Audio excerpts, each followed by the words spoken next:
Welcome again to Dublin. Are you enjoying yourself? 200%. Yeah.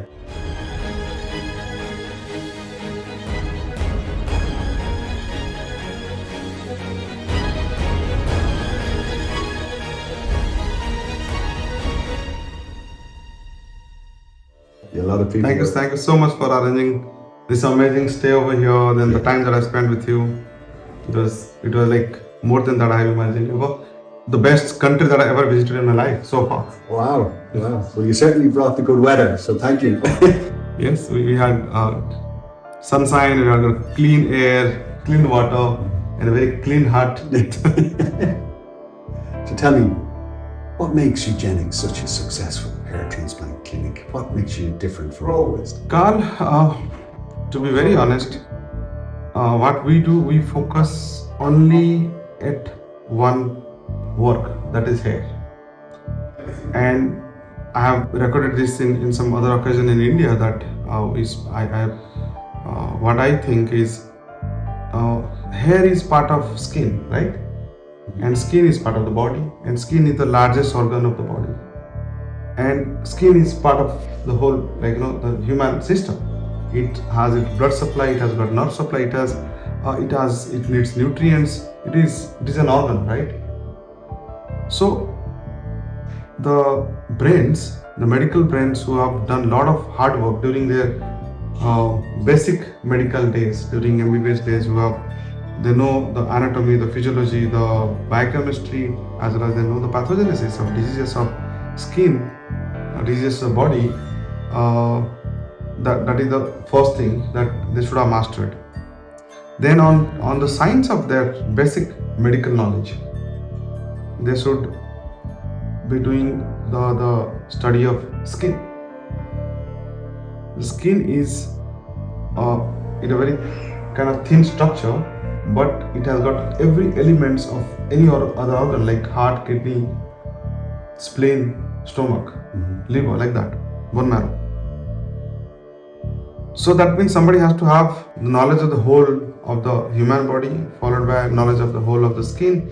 Then hair is a small part of the skin, and again it has got all those things, all the diseases, all kind of infective diseases, non-infective diseases, inflammatory conditions, neoplastic conditions. So one has to be master of all those things before somebody touches the hair. Then when we do hair restoration, it is not only plucking and planting the hair. So it is below hair or behind hair, whole skin is there. Behind skin, whole of the organs are there, and all the knowledge base of all the organs are there. So one has to be those doctors who have done all those hard works from their medical days and post-graduation days, and they focus only at one work. They would be knowing all the details of that organ. In this case, hair. We focus only on this. Our technicians, our nurses, our doctors, or everybody, I would say, the walls, the windows, the floors, the roofs of Eugenix, only they breathe, eat, drink, only hair, nothing else. Well, that certainly struck me when I went for my 2 procedures, that the passion just shone through, among the family atmosphere within the clinic, And we don't do this only for money. We are there to kind of express ourselves every day with the best of the way that is possible by human capacity. So every day we are pushing ourselves kind of better. Tomorrow should be better than today. Today is better than what we did yesterday.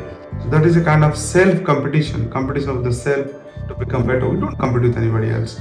So if the whole world knows us, they're coming to us, we have not done many things other than just being focusing on our work, and rest of things has become kind of the fragrance came out and people started knowing about it.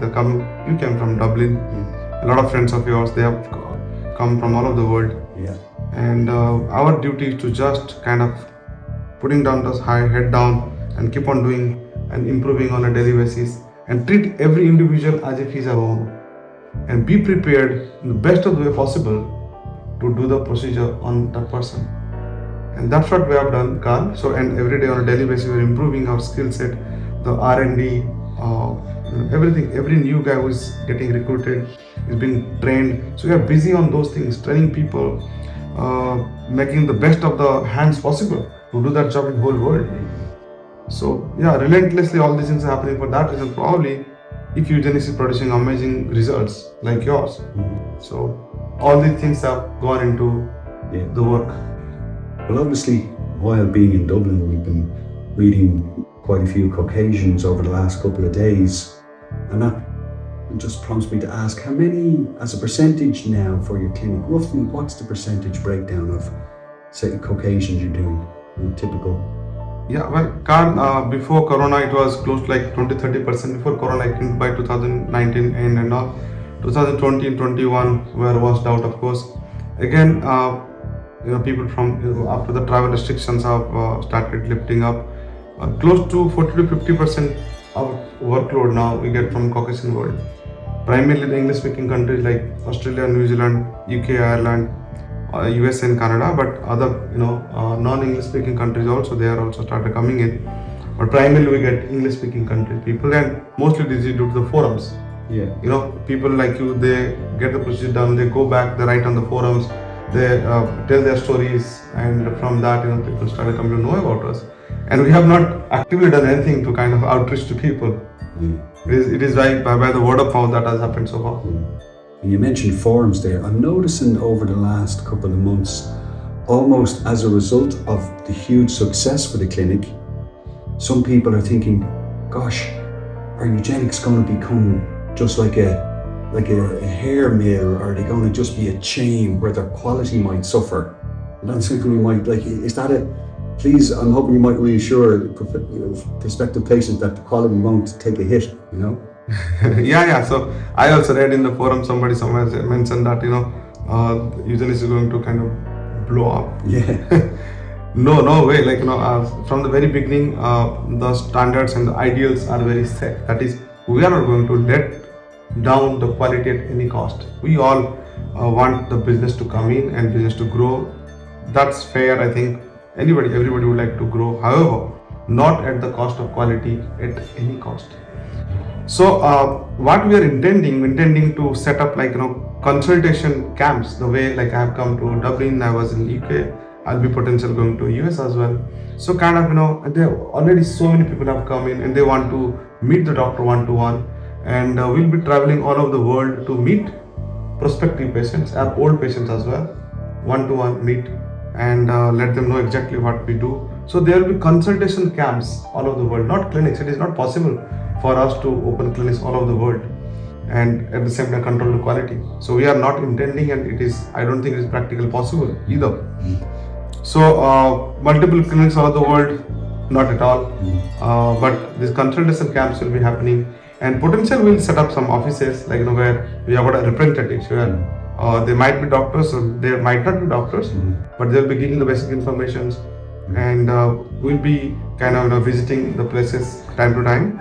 But all the surgeries will be happening in India, Delhi, and Bombay. Potentially we might develop something in Dubai. Not sure at this point of time.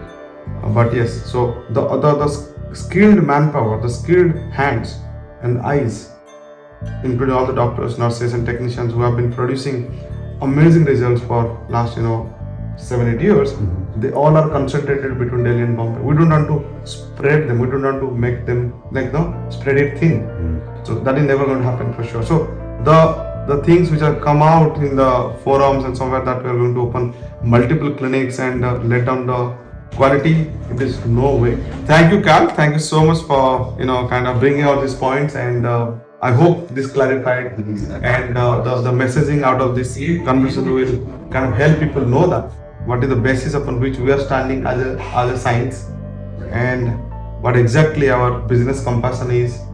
It is not that we are going to kind of dilute or reduce the quality just to have money from the patients. Not any way that is going to happen in our career. As long as we are living, we are going to do that. Thank you for your reassurance on that. Thank you, Carl.